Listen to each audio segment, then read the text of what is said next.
Allah, la ilaha illa anta subhanaka inni kuntu minadz zalimin. Subhanallah, bismillah tawakkaltu 'ala Allah, la haula wala quwwata illa billah. Itulah yang kuucapkan di malam ini ya. Aku terbiasa begadang. Siapa yang mau begadang sama aku? Begadang, jangan begadang kalau tiada artinya.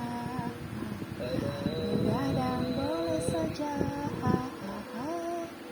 asal ada gunanya. Coba kalau yang begadang untuk hal-hal yang tidak bermanfaat, mubah. Intinya malam ini aku akan mengajak begadang aja deh. Di sini tuh apa yang ku alami jangan sampai teralami oleh orang lain, tapi di sini menyangkut akhir zaman ya. Jadi Allah mempersilakan kepada orang-orang dengan ambisinya, obsesinya, dengan semua intinya tujuan hidupnya. Jadi Allah membebaskan, silahkan. Di sini ada pembeda mana hamba Allah yang takwa dan mana yang tidak, mana kaum musyrikin, mana kaum munafikin, mana orang-orang fasik, mana orang-orang yang takwa. Dimana ketika kaum munafikin, musyrikin, dan fasik itu sudah bersatu, rapat sudah dunia ini seperti lingkaran setan. Jangan bilang hari ini, malam ini ada setan ya. Coba aku takut-takutin gimana ceritanya. Aku dari kemarin sedang merasakan sesuatu, kok ada yang ganjil ya, ada yang ganjil, tapi aku biarin aja sampai malam ini 2 hari. Ternyata ada suatu hal dan energi itu dirasakan oleh salah satu anakku yang peka. Kok ada sesuatu yang ganjil ya, Mak? Kamu ini karena dia Al-Kahfi ya. Al-Kahfi maksudnya dia aku ajarkan untuk hafal 10 ayat Al-Kahfi. Jadi bisa merasakan apa yang aku rasakan. Kamu ini, kataku. Ternyata benar ya. Jadi di sini tuh jangan salah ya, dalam ajaran Islam murni, amaluna amalukum, itu yang kupercaya. Amalmu amalmu dan amalku amalku. Tetapi dalam catatan kehidupan, kalau dalam agama lain ada tabur tuai, karma itu nyata dalam agama-agama lainnya. Tapi kalau istilah dalam kehidupanku itu masuknya catatan kehidupan. Kalau dari agama aku ya, maksudnya dari aku sendiri gitu, yang aku percaya amaluna amalukum. Tapi tabur tuai, hukum karma nyata, jangan salah ya. Di sini aku akan tetap aja ya, mau didengar mau enggak, mau bermanfaat mau enggak, di sini tuh berhati-hati ketika Anda mempergunakan untuk tujuan Anda, apapun tujuannya, politik atau apa, menggunakan orang-orang yang sudah wafat untuk menyakiti demi kemenangan ambisi Anda, menyakiti orang lain dengan cara halus tentunya. Apakah itu dari cara Anda, misalkan gini, mempergunakan tanah kuburan, mempergunakan kain-kain kafan. Berhati-hati seumur hidup. Penyesalan tidak akan datang duluan tapi belakangan. Berhati-hati. Di sini akan berbalik kepada diri Anda sendiri. Berhati-hati ya. Jadi di sini aku bercerita seperti ini karena pengalaman. Tanya adek aku, kalau kalian demi ambisi kalian menghalalkan segala cara, terutama menghubung, maksudnya gini loh, demi aku menyakiti orang lain, terus demi tujuanku Anda menggunakan hal-hal, benda-benda yang ada hubungannya dengan orang-orang yang wafat. Berhati-hati, karena akan berbalik lagi pada diri Anda sendiri. Aku tidak bohong, karma itu nyata. tabur tuai, dan berlaku seumur hidup. Ngeri ya kalau ada orang-orang yang mempergunakan benda-benda yang sudah wafat untuk menyakiti orang lain, apalagi demi kemenangan politik. Waduh, repot. Hati-hati. Dan ini bahayanya luar biasa, ngeri. Berhati-hatilah ya. Aku tidak akan berkata kalau malam ini aku diperlakukan seperti itu. Qadarullah, Allah melindungiku. Apa kalian tidak dengar? Aku selalu mendengarkan ayat-ayat Al-Quran. Di sini tuh marah mereka bukan segan lagi ya, takut. Ampun, kalau ada ruh jahat nih, ada ruh jahat, berarti yang disuruh tuh ada ruh jahat, ada ruh soleh. Ruh sebenarnya kalau yang dipergunakan oleh itu bukan ruh ya, tapi kayak korin orang yang sudah meninggal terus dipergunakan oleh ilmu-ilmu hitam, jadi korin namanya. Jadi di sini aku itu dari dulu berhadapan dengan perdukunan ilmu hitam waktu di kampung kok ya. Di sini mereka itu tahu kalau aku santri kecil. Santri kecil ini luar biasa ya. Tapi bukan kecil-kecil cabai rawit lagi, bukan ya. Santri kecil, benar-benar luar biasa. Makanya untuk menghindari para dukun itu, aku lari ke Ciputat. Mau ngadem gitu ke Bidewi, ke Om Ecep sebenarnya. Om Ecep ya. Sebenarnya aku lagi ingin ngadem karena dukun-dukun mengejarku. Ini kok si santri kecil ini benar-benar luar biasa kan. Jadi aku intinya orang yang berani menasehati kebaikan kepada dukun. Gini loh, dukun yang punya ilmu-ilmu hitam. Dulu mah bener dukun namanya, kakek nggak ada ustadz dibilang dukun dibilang ustadz, nggak ada. Zaman dulu mah kakek, mbah, uyut. Tapi ilmunya ada buah lontar, daun lontar, ada kitab lontar tapi mereka itu mengaku Islam padahal bukan sebenarnya. Kitabnya itu kitab lontar. Ada yang apa ya kalau dibilang mah yang bisa memperbanyak uang, nanam uang di tanah terus banyak. Aku ini jadi menghadapi para dukun yang seperti itu. Mereka yang ngomong sendiri, nih aku tuh keilmuannya tuh kayak gini loh. Akhirnya mereka ngomong sendiri. Jadinya kataku, aku mah akhirnya gini loh. Jadi mereka itu akhirnya takut juga sama aku. Ternyata ya gitu ya sebenarnya. Jadi intinya si Abah tidak tahu apa yang sebenarnya sejarah aku dari Tasik ya. Ketemunya tuh perawat aja ya, terus ada tanda deh di tubuhku, kata si Abah. Ya udah oke lah. Di perjalanan. Jadi aku tuh sebenarnya bukan melawan ya. Jadi dengan sendirinya kekuatan itu mendatangiku, beberapa orang perdukunan dari sana sini loh, ramai di Tasik tuh. Jadi aku selalu ke Ciputat, ke Om Ecep, ke Bidewi untuk ngadem sebenarnya. Karena apa? Lagi dikejar dukun. Sini semuanya jadi pingin menarik aku. Karena kekuatan, jadi di aura badanku ada sesuatu hal yang bisa mereka andalkan, tapi tidak bisa yang qadarullah aku sudah seperti ini. Gitu itu ya, rame tuh.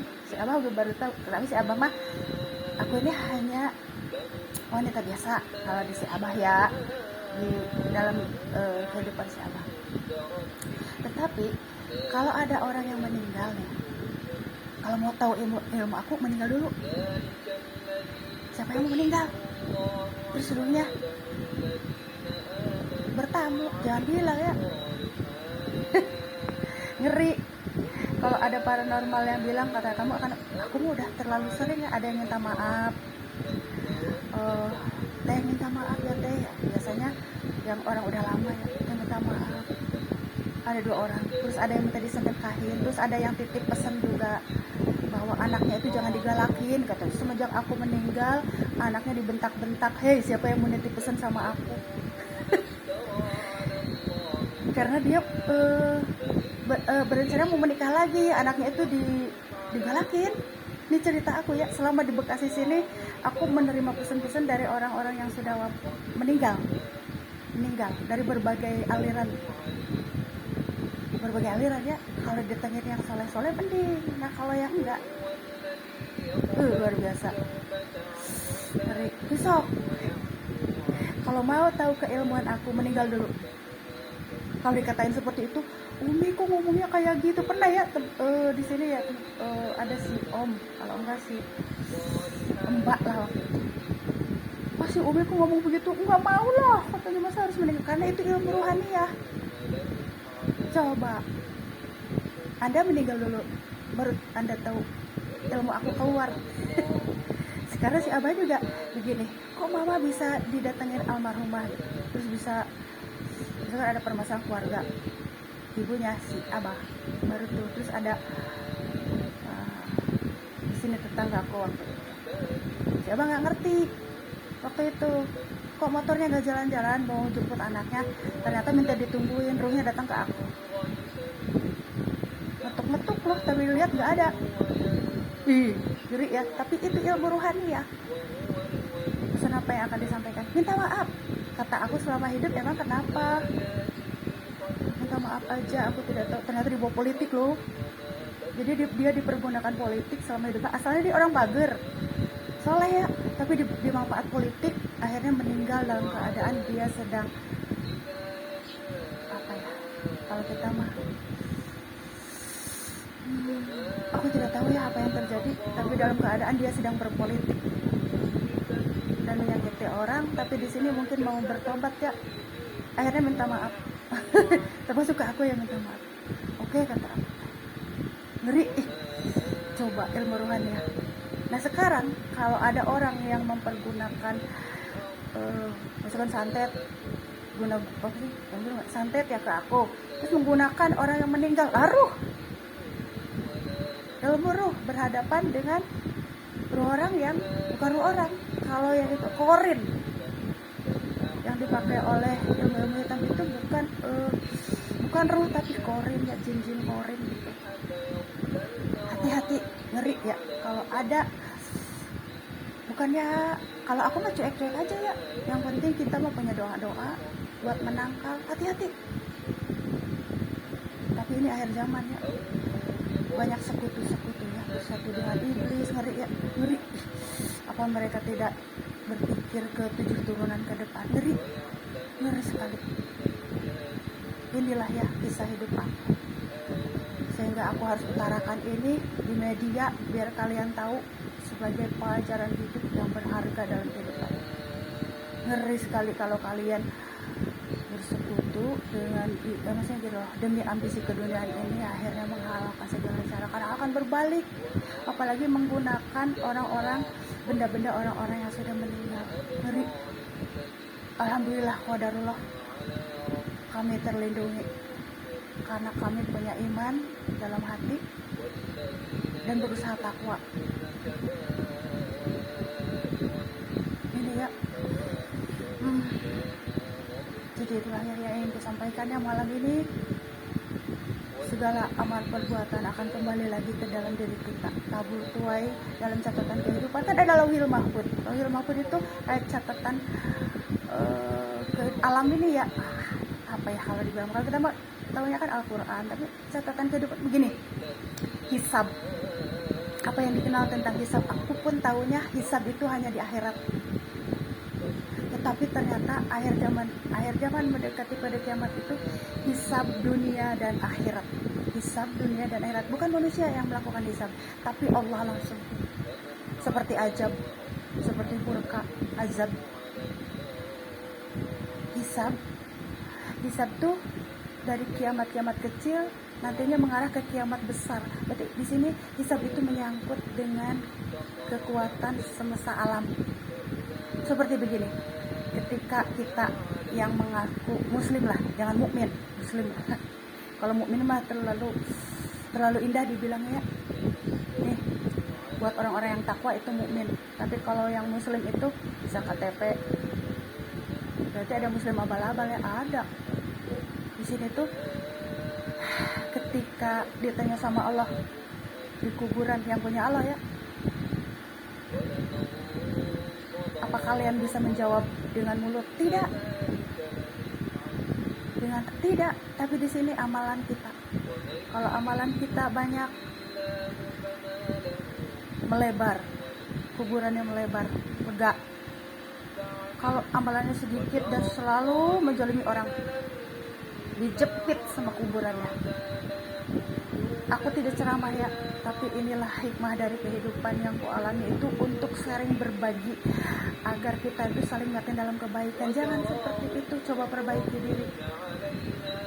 Karena kasihannya, pertama ke-7 turunan kita, sekali kita berbuat salah, menzalimi orang, menyakiti orang, luar biasa. Bukan kebaikan lagi yang kita dapatkan dalam dunia ini. Kebenaran itu tetap di atas segala-galanya, meskipun dengan cara orang bagaimana. Ya itulah ya, ngerinya itu hisab dunia, apalagi di akhirat. Jadi di saat mulut tidak bisa bicara, tangan tidak bisa menerangkan apa, semuanya. Jadi sekarang tuh begini, pokoknya yang berbicara tuh apa? Benda-benda yang ada di dalam kubur itu, seperti yang gue ceritakan tadi. Ngeri lah pokoknya berat. Aku mah tidak mau. Pokoknya itu berbalik lagi ke Anda masing-masing, dan aku bersyukur Anda selalu dalam perlindungan dan penjagaan Allah dengan petunjuk-petunjuknya. Sekarang berbalik lagi ke diri Anda sendiri. Ya ngeri pokoknya.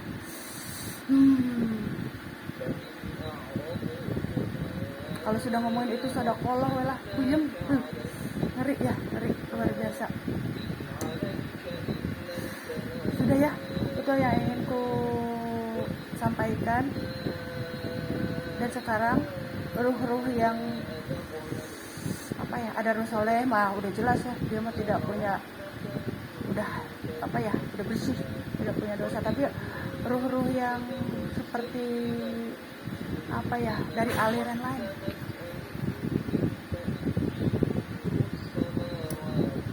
pokoknya seperti itulah ya. Ngeri lah ya pokoknya. Sebagai kaum mukmin, kita pertebal iman takwa. Sebagai kaum mukmin ya, aku ngomong ke kaum mukmin, para mu'alaf yang ku hormati dan ku banggakan ya, karena dalam Islam itu banyak aliran dan banyak penyalahgunaan serta penyimpangan ya. Tapi kita mah mohon petunjuk agar dituntun ke Islam sebenarnya, Islam rahmatan lil alamin yang murni. Udah ya, itu aja yang saya sampaikan. Assalamualaikum semuanya.